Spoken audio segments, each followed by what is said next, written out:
কখনো শুনেছেন কি মাত্র এক বলে 22 রান হতে? হ্যাঁ, এবার কিন্তু তাই করে দেখালেন এক আরসিবি প্লেয়ার।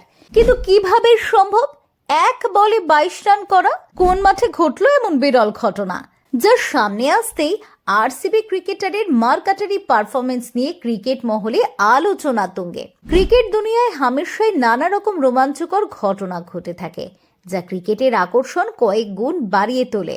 এমনই এক অবিস্মরণীয় বা ঐতিহাসিক ঘটনার সাক্ষী এবার রইলেন দর্শকরা। তাদের চোখের সামনে এক বলে উঠল 22 রান। ক্যারিবিয়ান প্রিমিয়ার লিগ সিপিএল 2025-এ ঘটে গেল এমনই এক ঘটনা, যা ক্রিকেট ইতিহাসে খুব কম দেখা যায়। টুর্নামেন্টের 13তম ম্যাচে সেন্ট লুসিয়া কিংস এবং গায়ানা আমাজন ওয়ারিয়ার্স মুখোমুখি হয়েছিল।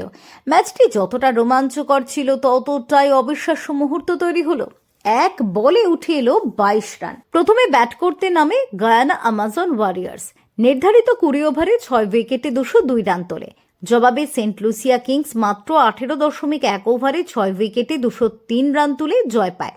এই ম্যাচে রোমারিও শেফার্ড, যিনি আইপিএলে আরসিবি খেলোয়াড়, 34 বলে অপরাজিত 73 রানের ঝোড়ো ইনিংস খেলেন। তারই ব্যাটে উঠল 7টি ছক্কা এবং 5টি চার। ম্যাচের 15তম ওভারে বল করতে এসেছিলেন ওয়েস্ট ইন্ডিজের পেসার ওশানে থমাস। তার করা ওভারের তৃতীয় বলেই ঘটে যায় ইতিহাস। প্রথম বলটা নো হয়, দ্বিতীয় বলটা ওয়াইড, তৃতীয় বলটা ফের নো হয়।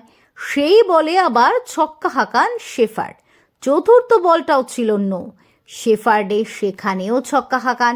পঞ্চম বলটাতেও ছক্কা মারেন শেফার্ড। অর্থাৎ মাত্র এক বৈধ বলে উঠে যায় মোট 22 রান। সেই ওভারে থমাস দিয়েছেন মোট 33 রান। এই ঘটনার পর ম্যাচের রং পাল্টে যায়। গায়ানার রান অনেক ভালো অবস্থায় থাকলেও সেন্ট লুসিয়া কিংস শেফার্ডের দুর্দান্ত ব্যাটিংয়ের দৌলতে সহজেই জয় তুলে নেয়।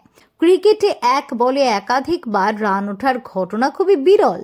সাধারণত নো বল বা ওয়াইড হলে ব্যাটসম্যানেরা ফ্রি হিট পান, তবে এক বলে এতগুলো বাড়তির সুযোগ এবং টানা 3টি ছক্কা, এটি ক্রিকেট ইতিহাসে একেবারে বিরল।